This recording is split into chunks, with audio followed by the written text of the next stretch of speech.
वफाकी बजट की, जिसमें आवाम पर 3000 अरब रुपए से जायद के मजीद टैक्सों का बोझ लादने की तैयारियां कर ली गई हैं।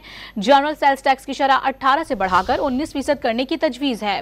खाने पीने की अशिया, पेट्रोलियम मसनूआत और अद्वियात पर सेल्स टैक्स में इजाफा होगा। तनख्वाहों में 15 से 20 और पेंशन में 10% इजाफा तजवीज़ है। तालीम और सेहत के शोबों पर 10% सेल्स टैक्स आयद किया जाएगा। बजट का मजमूई हजम 18,000 अरब रुपए होगा। वज़ीर खजाना मोहम्मद औरंगजेब 10 जून को मीज़ानिया कौमी असम्बली में पेश करेंगे। वफाकी बजट में नए टैक्स, जनरल सेल्स टैक्स की शरह में इजाफा। वजीर खजाना मोहम्मद औरंगजेब 10 जून को वफाकी बजट पेश करेंगे।